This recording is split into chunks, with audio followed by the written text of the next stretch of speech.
Programa Rema está no ar com você aqui, Padre Joãozinho, na TV Evangelizar e no canal YouTube. Padre Joãozinho, você se inscreve, também ativa o sininho das notificações e você sempre vai ser avisado quando estivermos no ar. Já esteve conosco aqui, contando um pouco de suas histórias, seus dramas e também os seus caminhos, as suas pessoas, suas funções, mas principalmente seu eixo central. Poderíamos dizer que é a fé, não é? A sua esperança. Ele é Diego Fernandes. Tudo bem, Diego? Tudo bem, padre. Catarinense, né? É verdade. Dois catarinenses aí. De dois tagarelas. Quando disputando a gente aqui para quem fala. Deixa eu falar. Quando a gente se encontra é muito bacana. Encontra o padre no aeroporto, a gente tem que ficar cuidando, porque para não perder o voo. Podcast, né? Ô Diego, você tem uma música que virou livro também, que eu gostaria de colocar como tema para a nossa conversa de hoje aqui, porque é um poço sem fundo essa expressão. E eu vou te explicar por quê. É a música Amor de Verdade. Quando eu vi isso aqui, eu gostaria de ter escrito esse livro, Amor de Verdade.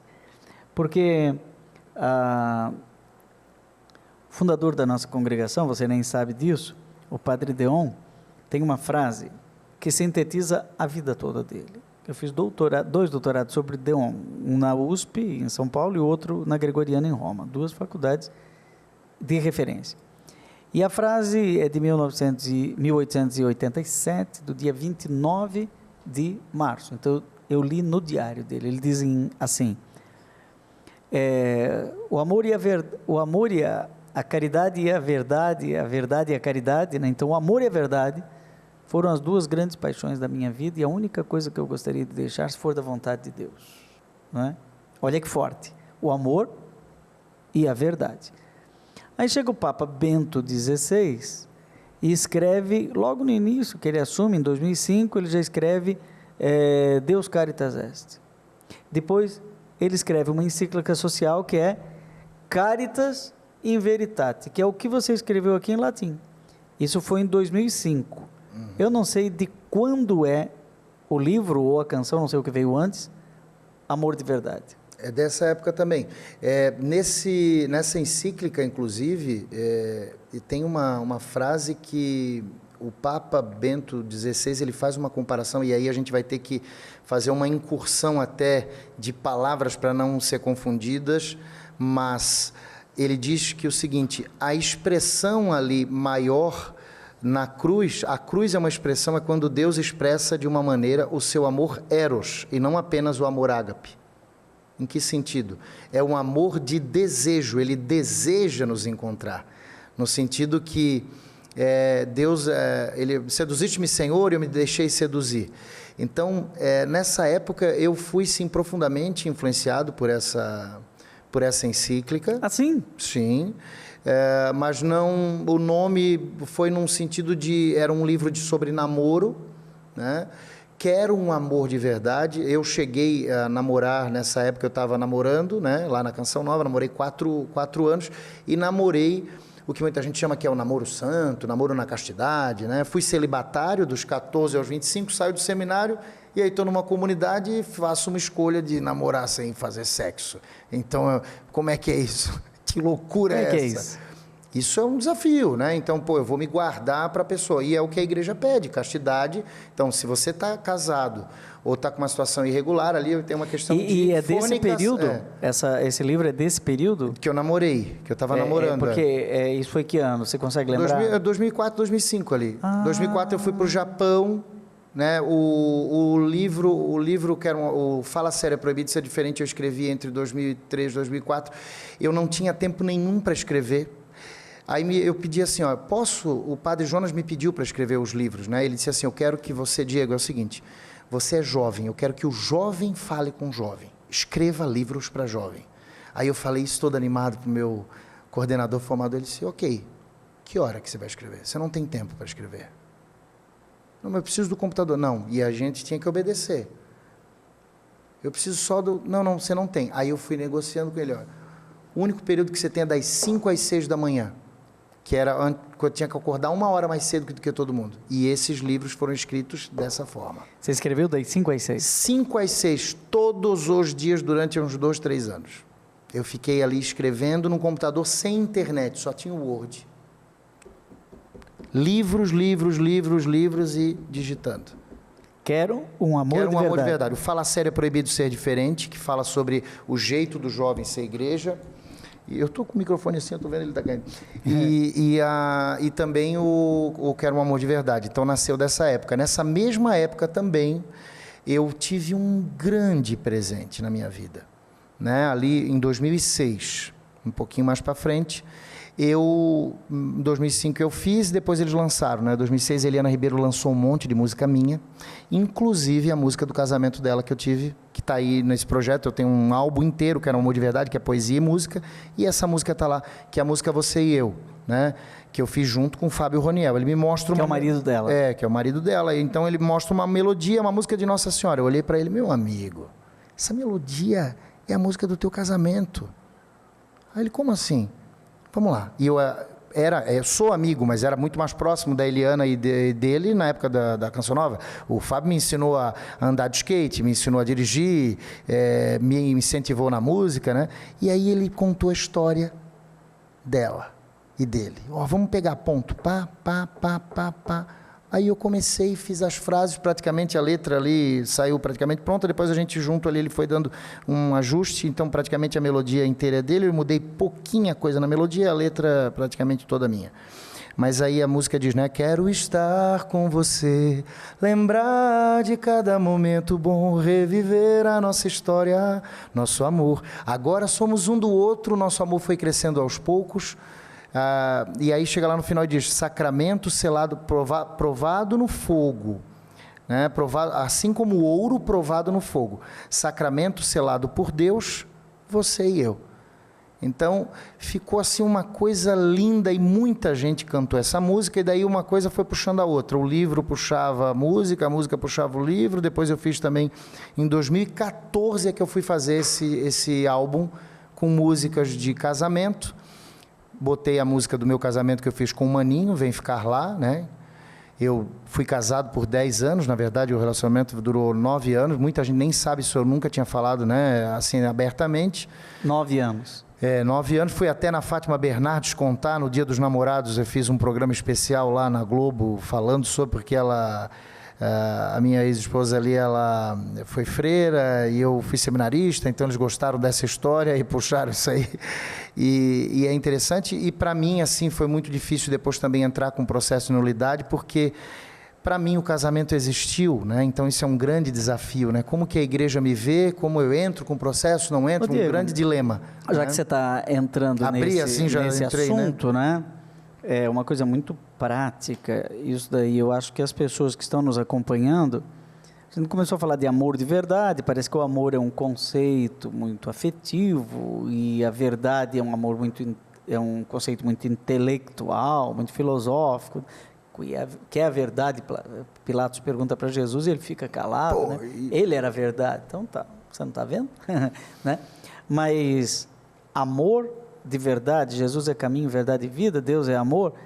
Na verdade, o Papa Bento XVI é que diz, em Cristo a caridade, na verdade, torna-se o rosto de sua pessoa. Ou seja, Jesus é essa caridade na verdade. Mas ele diz, o amor sem a verdade é sentimentalismo, é paixão, não é? E a verdade sem o amor é ideologia, ele diz aqui. E o equilíbrio entre o amor e a verdade e o amor é que é o segredo. A gente vai falar mais sobre isso lá para frente no programa. Só que você entrou num assunto prático, que as pessoas vivem no drama de um casamento que não deu certo ou que nunca existiu. Ou ainda que já deu certo no tempo certo também. A música do Padre Zezinho, né? Se os pais se amassem, o divórcio não viria. Que coisa mais difícil de ouvir isso, né? eu fui na Rede Vida, daí o pessoal dos Cantores de Deus estava cantando, aquilo foi com uma faca no meu coração. Como que é difícil ouvir, porque ninguém quer viver uma situação dessa, mas a igreja acolhe. Mas aí depois eu comecei a entender, e é claro, a gente tenta de todas as formas, e isso só ficou impraticável, daí, infelizmente, né? E aí tem os filhos. 3 filhos. 3 filhos. Eu adotei meus 2 filhos, a Milena e o Lourenço são filhos do coração, adotei eles no papel, eram filhos só da minha ex-esposa, né? Então, e tenho a Catarina de sangue. De sangue tem a Catarina. Uma filha. De 8 anos. É de 8, é loirinha? A loirinha, a galeguinha. E aí, mas amo os meus filhos, cuido deles. Assim, agitadinha, muito, né? Meu Deus, é que eu nem consigo publicar as coisas dela, porque ela tem coisa assim que ela faz de brincar, as brincadeiras, né? Mas ela é bem parecida comigo, muito parecida no meu jeito, assim, bem interessante. Então, assim, eu precisei entender, precisei aceitar, precisei me calar, fiquei preocupado, mas também vi muita gente, músicos também, que viveram realidades difíceis como essa, como a minha, e que, sobretudo, fizeram esse processo de se sentir com a igreja ao invés de se afastar, que pode acontecer muito. A pessoa vive uma situação dessa, a igreja não me acolhe mais, não tem mais espaço para mim. Então a pessoa se afasta e aí perde a vida sacramental, porque daí a comunhão tem que ser comunhão espiritual, enfim. A pessoa não regulariza isso, não busca. Eu tive essa busca e quero estar perto da igreja, porque eu sei que a igreja me acolhe, tem a pastoral familiar. Se não vier, esse processo não for concluído, casais de segunda união, é difícil e as pessoas ouvirem, poxa, mas então você está defendendo? Não, de maneira alguma eu não estou fazendo isso. Acho que o Papa, quando fala, não faz isso. Quando ele diz que tem lugar para todos, ele não está incentivando o divórcio. Mas você me dizia que você não está mais vivendo a união matrimonial, né? Depois de 8 anos ou 9 anos, né? Mas você não tem outra. Não, eu não tenho nem namorado, eu sou solteiro. Então, na verdade, E quero encontrar o meu amor de verdade, né? Já encontrei, vivi uma história real, e ali nesse processo de nulidade, o que é uma dificuldade de entender também, né? Porque para mim existiu a coisa, eu nunca tinha falado isso porque a coisa ainda está, eu estou vivendo esse processo, mas eu entendo que eu preciso perguntar para a igreja e estudar com a igreja como foi o processo e dizer, olha, e aí?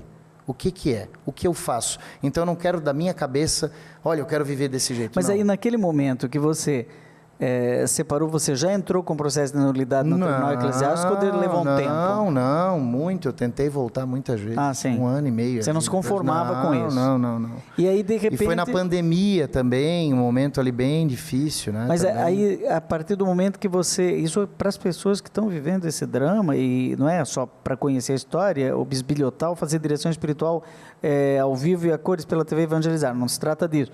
Mas o fato é que tem muita gente que está vivendo um drama parecido e não sabe qual é o caminho. Ele diz assim, acabou a minha vida acabou aqui, não tem nenhuma solução. O que eu segui? Um conselho, eu lembro, se a gente está falando dos bispos, eu lembro com um carinho tão grande de Itaici, Vila Cóstica, e esse Diego agitado foi o Diego que fez um retiro de silêncio, sem falar, 4 dias, dos jesuítas, lá em Itaici, ali na Vila Cóstica, né, em Indaiatuba. E aí lá, uma das grandes coisas que eu lembro foi ler sobre não se decide nada em tempos de desolação. Santo Inácio de Loyola. Na desolação não muda de propósito. Não se toma decisão também. Não se toma decisão. Então, vai ter momentos em que nós estamos assim com a coisa muito bagunçada ainda, a água está muito turva, sabe? Deixa a poeira baixar, não decide, porque qual que é a sociedade hoje faz o quê? Separa logo, pai, resolve tudo, não sei mais o quê. A gente não pode entrar nessa lógica, que pode ter uma volta. Tá. Pode ser, ou mesmo assim, se não teve, se houve qualquer uma outra situação, resolva as coisas com serenidade. Por que a igreja tem um tribunal eclesiástico? Porque as coisas precisam ser estudadas de uma maneira serena. Não se anula casamento, só se investiga e vê se o casamento existiu ou não. E caso tenha existido, a igreja diz, olha, o caminho que a gente apresenta é um caminho de acolhida, como a gente tem nas nossas paróquias e muitas pessoas, né?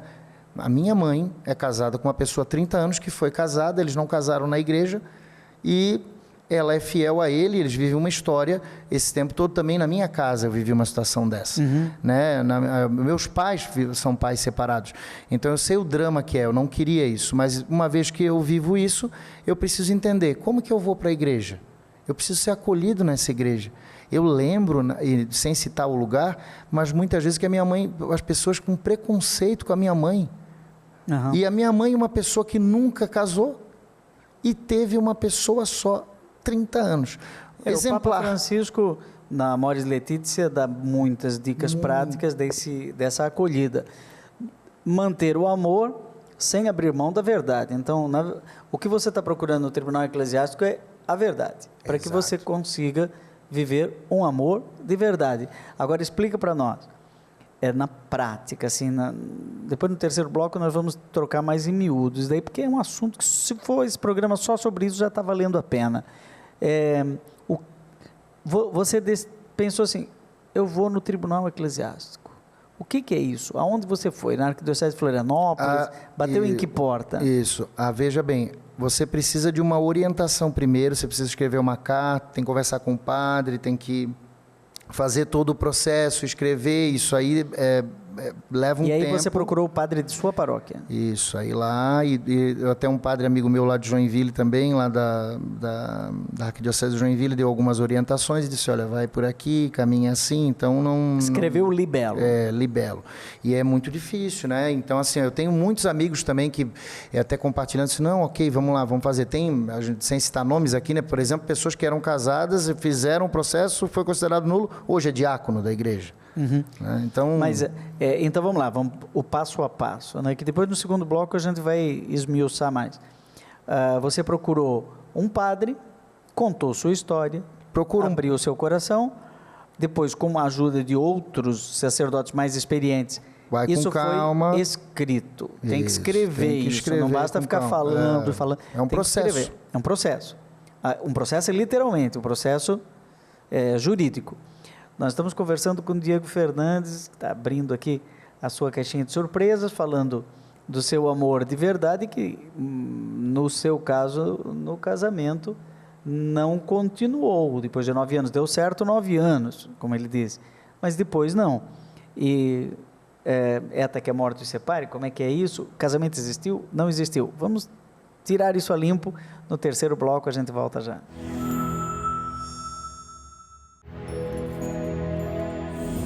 Estamos de volta com o programa Rema. A palavra inspiradora hoje é amor de verdade, né? E estamos recebendo aqui Diego Fernandes, que nos conta a história do seu processo de nulidade matrimonial, a busca lá no namoro do amor de verdade, no tempo da Canção Nova, e agora a busca, depois de já experiente, com 3 filhos, a busca de um amor de verdade, inclusive auxiliado pelo Tribunal Eclesiástico. Aí onde que é esse tribunal que você encontrou? Cada diocese tem um, né? Regiões, né? São por regiões. O seu é em Florianópolis.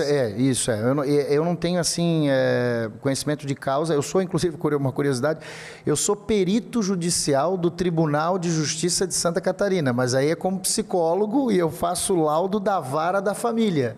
Mas entendi. Aí é uma outra área. Quer dizer, a igreja mas o seu processo está lá, no Tribunal Esse processo foi iniciado, exatamente, lá em Florianópolis. Ok. Então, na prática, escreveu-se um libelo, a história foi, com auxílio de um sacerdote mais experiente, foi descrita, não é, naquilo que interessa para o Código de Direito Canônico, não é? Ou seja, a Igreja Católica tem um Código de Direito Canônico. Muita gente não sabe disso, acha que tem a Bíblia só, não é? Não tem, os evangélicos não têm isso, não é? E a pessoa que separa, uma outra coisa que a gente também falou, é importante, a igreja não expulsa ninguém, né? Uma frase, o senhor citou ali o Papa Bento XVI, né? Quando ele escreveu Deus Caritas Est, né? Deus é amor, né? Deus é caridade, ele também tem uma frase maravilhosa, que conversa com a frase, a igreja acolhe a todos do Papa Francisco, que é, a igreja não exclui ninguém, porque Deus não exclui ninguém. Uma coisa a gente precisa entender, a gente precisa perder o preconceito para com as pessoas. Se uma pessoa está vivendo, e a gente está falando aqui, para que fique claro, das pessoas, agora que é o nosso tema, pessoas divorciadas ou separadas, ou em segunda união, a gente precisa conhecer a história dessas pessoas, ter empatia, né? E entender que muitas pessoas dessas, às vezes, se afastam e são aqueles que doam para a igreja, são aquelas pessoas que querem servir, são aqueles que vivem as obras de misericórdia e precisam, muitas vezes, desse amparo legal, jurídico, dentro do tribunal da igreja, que vai dizer assim, olha, isso aqui realmente, olha, não, você pode casar, não casar de novo, mas agora você pode casar porque daquela vez não foi casamento. Ou, se aconteceu o casamento, aí você vai ser um casal de segunda união. Mesmo assim, existe a pastoral familiar, muitos encontros, a gente tem movimento de irmãos também, vários, muitos, né, que servem, a pessoa não está expulsa da igreja, ela tem um lugar.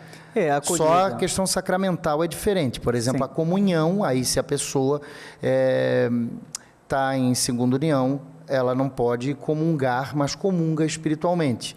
Ok, mas eu queria voltar num ponto que você falou 3 vezes já, que é o seguinte, eu não me conformo com o fato de que o meu casamento não tenha existido, né? Mas eu acredito que você deixa a resposta na mão do Tribunal Eclesiástico. É isso. Como eu disse, eu fiz um outro programa para você existiu. A gente, é muito louco isso, você entrar num processo, né? Você entrar num processo que você tem que dizer que não e ao mesmo tempo tem que... Escreve como, né? Então, mas o que eu faço? Eu busquei orientação e disseram, você precisa fazer para ouvir a igreja. É isso. Ok. É por isso que eu fiz... Você está buscando... O que é a igreja? A verdade do amor. Isso. Agora não é o amor de verdade, mas é a verdade do amor. Quando gravamos o livro A Igreja é Jovem, o programa especial desse, terminamos o livro falando sobre sentir com a igreja, não cismar, mas reverberar a voz da igreja. Eu sou um cantor católico. Porque eu sou católico, a minha igreja me orienta a fazer coisas. Eu vou lá e não tiro da minha cabeça, vou fazer o que a igreja está orientando. Então, quer dizer, você, por uma situação qualquer... se separou, o casamento não deu certo, não é? Qual é a orientação da igreja? Você submete essa situação ao tribunal da igreja, não é ao tribunal dos algozes que vão dizer condenado. Tá? Há um tribunal eclesiástico formalmente constituído em cada diocese, né? E o seu pároco deve saber isso, né? Ele é obrigado. E aqui eu raramente uso palavras tão categóricas. Ele é obrigado a saber isso, como orientar você a chegar até o tribunal eclesiástico. Agora, pode ser que, pelo conhecimento canônico que o padre ali daquela paróquia tem, ele já vê que aquele casamento é verdadeiro. Mas não é ele que tem o poder de dizer isso. Ele pode te orientar, mas quem tem o poder é o juiz eclesiástico. E aí até para viver uma questão moral depois também, olha, como que essa paróquia, até para a comunidade dizer, né, para se ajustar sacramentalmente e moralmente, né? Então depois a pessoa ela ajusta essa vida dela para que a igreja diga, olha, então você está na segunda união, ok, o casamento existiu, então você vai lá. Okay. Não é o meu caso, né? Que eu não tenho, eu estou solteiro, não tenho ninguém, nem namorada eu tenho, mas assim, só para explicar que daí em qualquer caso a igreja vai orientar, não é condenar, mas que essa sua fala é maravilhosa e a gente pode ficar com isso e entender que a gente pode servir a igreja sim, e a gente precisa repensar também, eu acho que isso é uma coisa interessante, assim, falando de uma maneira muito aberta, a gente precisa pensar as nossas lideranças. Quantos líderes viveram situações difíceis assim? E aí, é claro, se foi um contra-testemunho, se foi uma questão de frouxidão moral ou alguma coisa que foi um escândalo, isso é uma coisa diferente. A gente não está falando desses casos específicos, que daí tu pegar e colocar uma situação que aconteceu isso e de repente deixar a pessoa continuar a fazer um trabalho de destaque ou de exemplo ali é complicado. Uhum. Mas a gente está dizendo de situações que aconteceram, às vezes a pessoa nem quis, por exemplo. Tá. Quantos casos? Tem mulheres que, por exemplo, e aí a gente tem que falar abertamente, que foram violentadas. Eu digo, agora juntando os dois tribunais, o Tribunal de Justiça, eu pego o caso, por exemplo, de abuso sexual. Então, assim, às vezes a gente não pode julgar, por que tu separou? Meu amigo, quantos casos que aconteceram que as pessoas apanharam a vida inteira e aí, de repente, espera lá, isso tem que ser denunciado. Então, mas olha, muito... que as pessoas não se dão conta, você também falou muito rápido, né? E eu tenho que diminuir um pouquinho aqui a velocidade para quem está em casa não se perder no meio do assunto. Como assim? A igreja aprova divórcio? Não. Você disse lá no início do programa, a igreja não anula casamentos. Nunca. Não anula. O que Deus uniu, o homem não separe. A questão que o Tribunal Eclesiástico vai pesquisar, por meio de entrevistas, por meio de pesquisa da história dos dois e tal, é se aquele casamento realmente existiu. Então, você vai me perguntar assim, e como não teria existido? Você diz assim, de maneira meio que radical, né? Para mim existiu. A minha cabeça existiu. Se o juiz me perguntasse se o meu casamento foi válido, eu digo, na minha consciência, sim, eu não faria um ato nulo. Né? Mas tem alguns motivos que podem... São dois lados. Não, o vínculo tem que existir entre as duas pessoas. Isso, né? Então, exato. não é... Ele pode ser válido na mão de cá para lá, mas pode não ter sido válido da mão de lá para cá. Né? E aí a coisa mais interessante, que o casamento é um sacramento, é que o padre, ele assiste o casamento, né? O sacramento. Né? Não, quem tem o vínculo são os dois. Isso é uma né? coisa interessante e curiosa até o padre só vai né? sacramentar, não é o padre que dá a validade para o casamento. Se o padre não tiver autorizado para fazer aquele casamento, o casamento é nulo também, é erro de forma. Né? Tem isso também. Tem isso também. Então pode não ser até você e ela. O pessoal faz aquela piadinha o padre é o que mais casa e nunca está casado. Mas pode ser que ele nem era padre. Sim. Ele era, por exemplo, já me aconteceu de chegar para fazer um casamento e o pároco não me autorizou. Aí não deu. No processo. Eu não poderia ter feito casamento. E aí? Foi nulo? Aí eu quase não fiz, mas eu ligo para o bispo. Aí o bispo me dá autorização. Sim. Olha, faça, porque todos os convidados estão aí, ele esqueceu, foi um esquecimento. Aí depois regulariza, né? Sanatio in radite, se chama. A igreja resolve esse problema lá na raiz, os dois não têm nada a ver com isso. Não é? Os dois estão em perfeitas condições de... Essa frase em latim, ela tem muitos pormenores aí interessantes. Sanatio in radite. Então pode ser que, avaliando o processo, não teve a forma canônica, né? Então não foi válido. Não é que era ilícito, não foi válido. Por exemplo, ele era um diácono, mas era um diácono que não foi ordenado. Então ele não tinha o direito de assistir aquele casamento. Bom, então o casamento não foi válido. Mas pode acontecer que tinha falta de liberdade de uma das duas partes. Aquela coisa antiga, né, que o pai obrigou, como antigamente tinha muitos casamentos, o pai diz, olha, tu engravidou minha filha, vai ser obrigado a casar. O cara não queria casar, acabou. Não valeu. Ou falta de consciência. Não sabia Erro o que era o sacramento, não sabe o que estava ali, meio que achou bonito, sei lá. Ou falta de capacidade de dizer sim. Ou então mentalidade divorcista. Se não der certo, a gente separa. Se for para o altar com essa mentalidade, o casamento é nulo. Aí você diz, Padre Joãozinho, onde é que você está tirando tudo isso? Do direito canônico. Tem uns cânones. Esse item, o último que o senhor citou, é muito comum. Agora, no nosso tempo, o senhor falou sobre a questão do padre... Quem tem mentalidade divorcista, quem admite a possibilidade de se divorciar, se não der certo, é incapaz de contrair vínculo válido. Sim. Impotência. Dolo. Falou da impotência sexual, inclusive tem uma questão, não a impotência sexual, mas aí tem uma questão de consumar o casamento também. Né? Porque o casamento é ratificado no altar e consumado na primeira relação sexual entre os dois. E se eles não tiverem uma relação sexual, aquele casamento é nulo. E eu já acompanhei casos que não foi consumado. Não foi consumado porque a mulher tinha um trauma. Né? Inclusive, estou me policiando aqui para não dizer nenhum caso concreto, mas a gente que acompanha pessoas, acompanha 1000 casos concretos desse tipo. Esse tema, Quero um Amor de Verdade, ele tem um capítulo que eu falo sobre namoros angelicais, onde eu trato, inclusive, falando sobre a importância da atração da carne. Eu cito um padre, o Ciríaco Izquierdo Moreno, um grande padre, e ele fala, inclusive, que a atração da carne é um elemento essencial para o amor.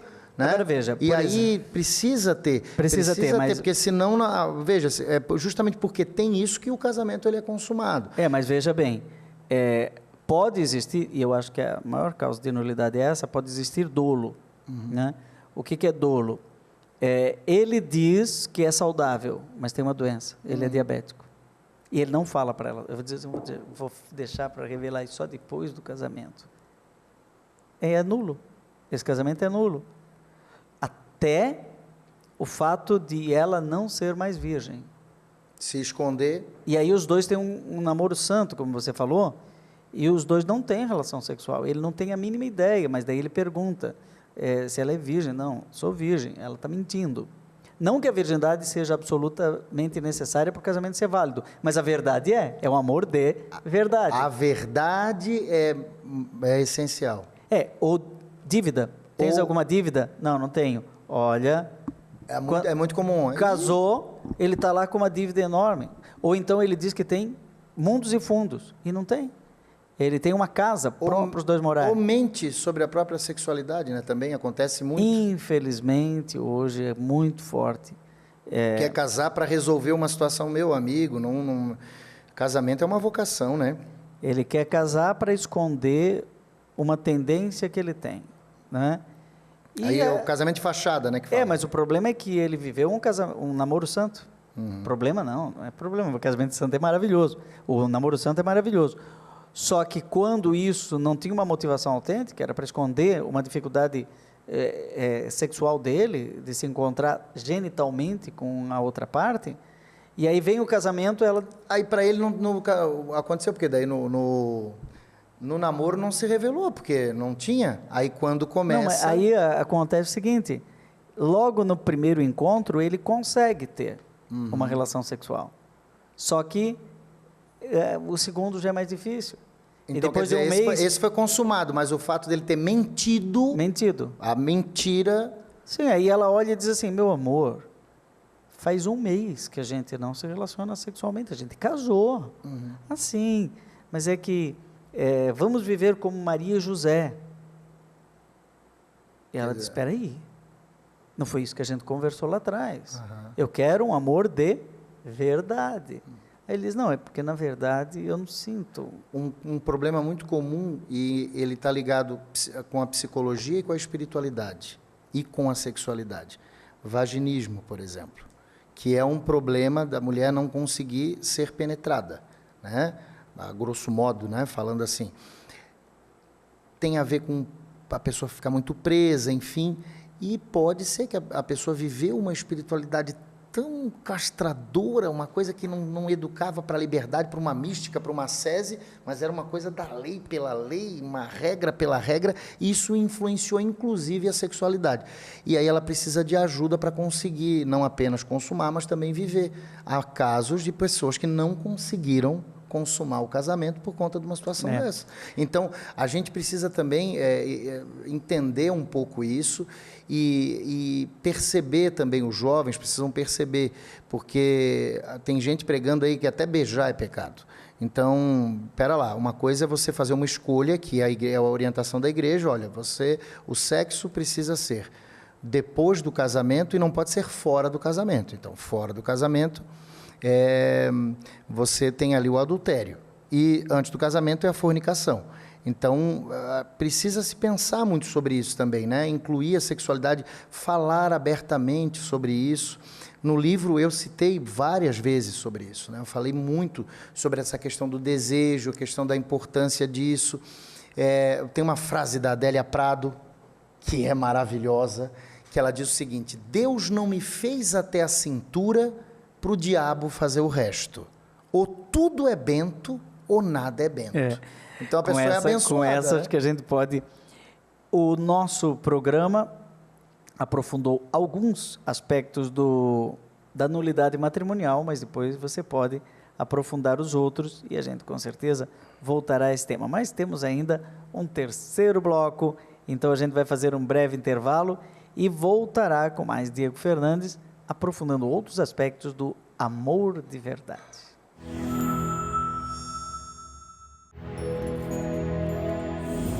Estamos de volta com o último bloco do programa de hoje, com o Diego Fernandes, que já esteve aqui conosco, falando sobre a Igreja Jovem, e agora ele nos fala sobre outra das suas construções, não é, que é Quero um Amor de Verdade. E no segundo bloco falamos até sobre o drama do seu casamento, que depois de 9 anos terminou. não é? E que ele colocou sob o juízo da igreja no tribunal eclesiástico para que diga se foi válido ou se não foi válido, no caso, se foi nulo, não é? Então foi um tema muito interessante. Você que não acompanhou, volte, depois está disponível no canal Padre Joãozinho no YouTube, para entender como é essa dinâmica de colocar o juízo de um amor diante da verdade da igreja. É isso, né, Diego? Esse é o resumo. Eu fico impressionado como é que você... aquela história do mini sermão, a tua capacidade de síntese é impressionante, porque ao mesmo tempo que você fala muito, e deixa eu dizer uma coisa aqui, e você é um grande referência, é uma grande referência para mim, uma pessoa que estudou a vida inteira, é padre, um monte de livro, 3 doutorados e consegue sintetizar. E eu acho que isso a gente precisa aprender também na vida e inclusive no amor. A gente ser prático e se comunicar bem. Eu acho que a comunicação, que é um dom que você tem também, talvez se a gente soubesse se comunicar, e é um dos temas que eu gosto de trabalhar também, comunicação não violenta, se a gente soubesse... Eita, quantos casamentos não continuariam, às vezes, por conta de comunicação? Tem uma frase no meu livro que se chama, do João Paulo II, eu cito essa frase, que é: só o amor aproxima o que é diferente. As nossas diferenças e realiza a unidade na diversidade. As nossas diferenças, com amor, elas são aproximadas e elas são entendidas e celebradas, eu digo. Até um livro meu, né, Fala Sério, é Proibido Ser Diferente, um outro, eu falei muito sobre isso, sobre as diferenças dos jovens, mas falando aqui de relacionamento, de casamento, de namoro, eu acho que esse é um tema muito importante. Amar não é fazer com que o outro seja aquilo que eu quero. Amar também não é fazer com que o outro seja um espelho, no sentido aí é o narciso. O narciso é isso, né? Ele vê o outro como um espelho e ele só aceita o outro se for igual a ele. Não é um outro eu, o outro é o outro. Então, amar é talvez aquilo que o Julián Marías, que eu gosto muito também da Escola de Madrid, um grande filósofo, que diz: amar é fazer o outro ser ele mesmo. Ou ainda, amar é ser si mesmo. Você tem a coragem de... Ainda um outro, né, o Kierkegaard, cheio de citações, vai linkando uma coisa na outra. Ser realmente aquilo que se é.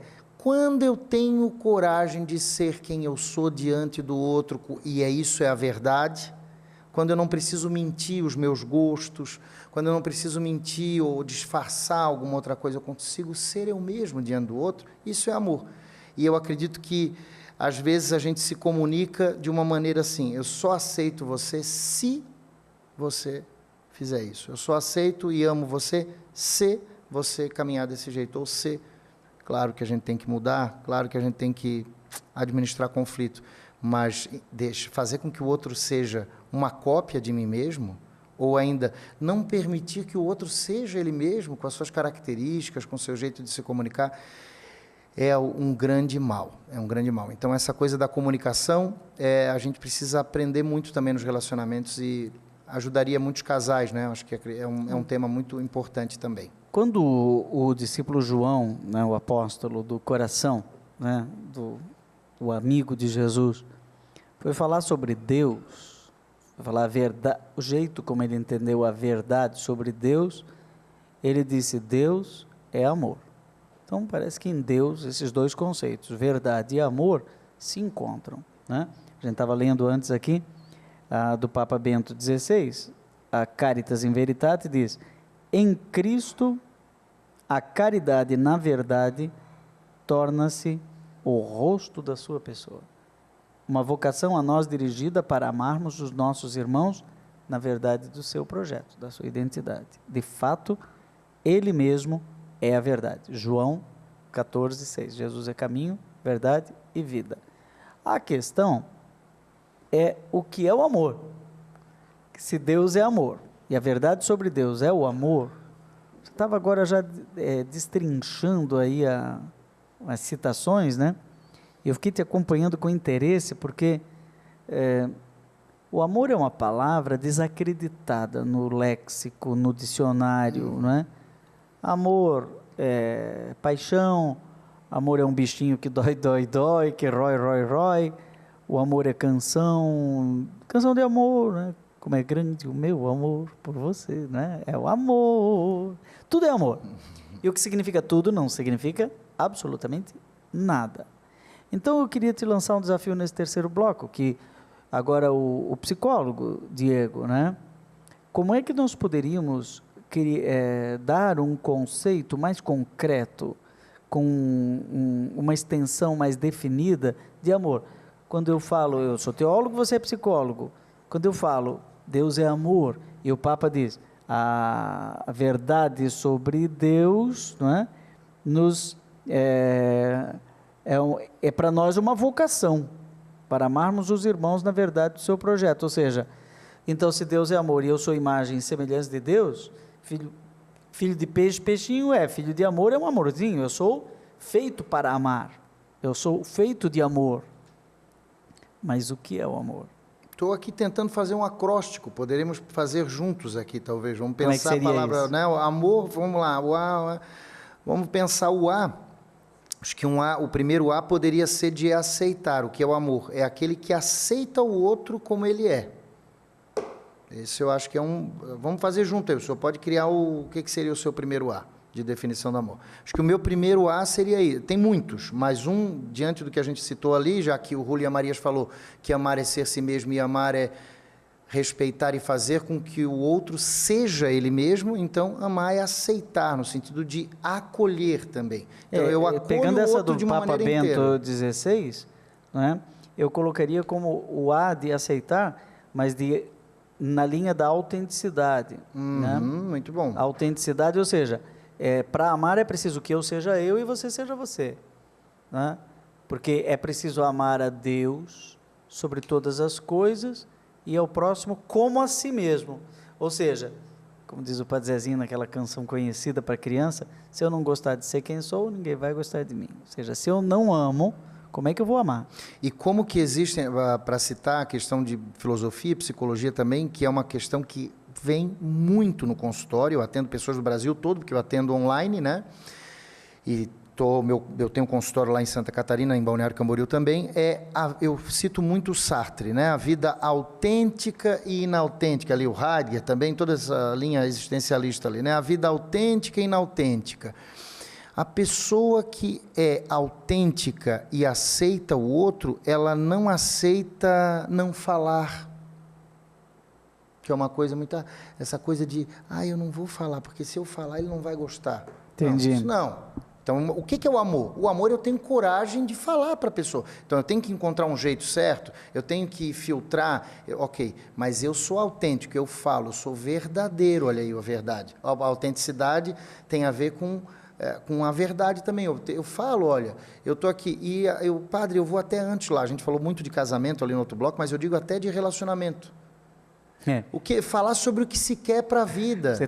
Você tem negócio, você está lendo aqui o meu R, né? Não. Eu estou escrevendo, você lê de trás para frente, você é canhoteiro, né? Não. A minha cabeça aqui está linkando, eu já lembrei do negócio. Já coloquei o R do amor, relacionamento.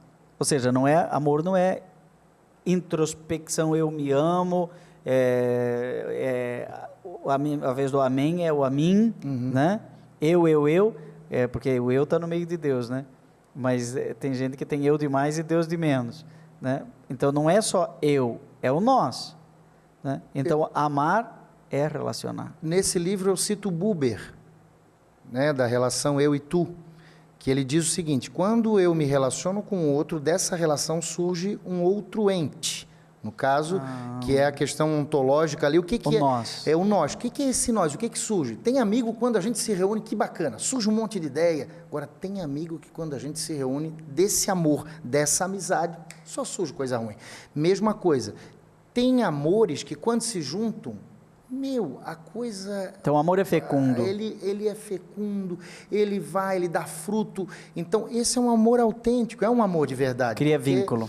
Ele tem, e essa relação, vínculo também é uma outra palavra, eu acredito que... Eu não sei o que é o M, porque o segundo A do amor, eu não vou permitir que você coloque outra palavra, porque aqui eu levei uma vida inteira para descobrir que amar é abrir. Abertura. Amar é abrir. Abrir mão, a abertura para a experiência. Abrir a mente, abrir o coração, abrir o coração. Jesus tem um coração aberto na cruz, não é? Eu quero uma igreja de portas abertas. Então, olha só que interessante. O senhor concluiu? Eu tava... É isso. Só não sei o M. Definição. O M eu não sei. Maturidade. É um amor, ele é maduro. O amor tem que ter maturidade e conecta com as outras palavras. Por quê?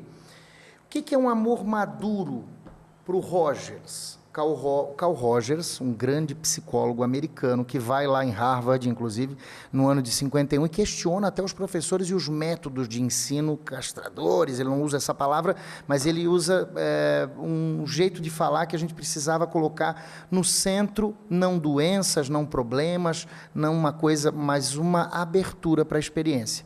E aí o Rogers, ele tem uma definição de maturidade que na psicologia eu acho linda e que eu uso muito no consultório, que é abertura para a experiência. A pessoa que se abre para a experiência é porque ela está madura, ela não tem medo de errar.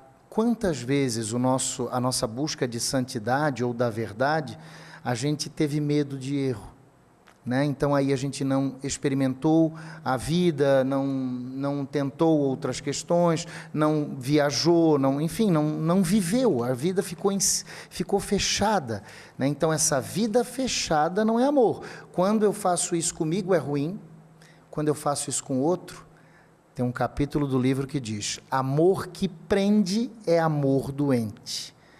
Quando eu tenho um processo de possessividade do outro, quando eu não, essa abertura, eu não abro o coração para o outro, e pior, eu faço com que eu fecho não só as portas do meu coração para o outro, eu fecho todas as portas que o outro tem, de amigo, de relacionamento, não dá. Fechar é o egoísmo, abrir é o amor, não é?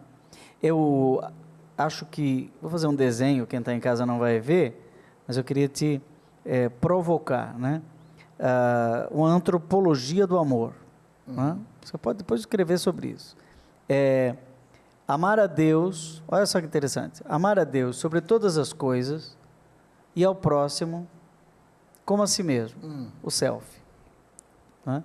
E aqui no meio está o eu total, aquele eu nós, o eu que é feito de cada vínculo que me compõe. Né? Eu sou aquilo que me relaciono com a natureza, com as coisas, até com o meu próprio corpo. O outro me compõe, deixa em cada encontro um pouco do seu perfume em mim. Né? Eu não serei o mesmo depois de sair desse nosso bate-papo. Eu serei um pouco Diego. Né? Você será um pouco Padre João. Né? E o encontro com Deus. E aqui eu encontro um Deus que é Pai, aqui encontro no próximo o Filho, né, que é Jesus, aqui eu encontro o Espírito Santo. E quando isso tudo eu encontro Jesus, então aqui, já não sou eu que vivo, é Cristo que vive em mim. Né? Agora o pecado faz o quê? Pega as coisas e joga lá em cima, idolatria do ter. Pega Deus e coloca aqui, idolatria do poder.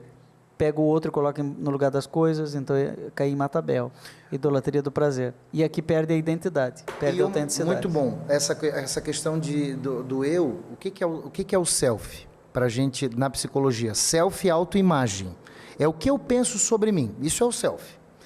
O que eu penso sobre mim... É o eu ideal. Não, o Rogers fala de eu ideal e eu real. A gente depois pode até falar disso aí. Mas essa questão do self é o eu real.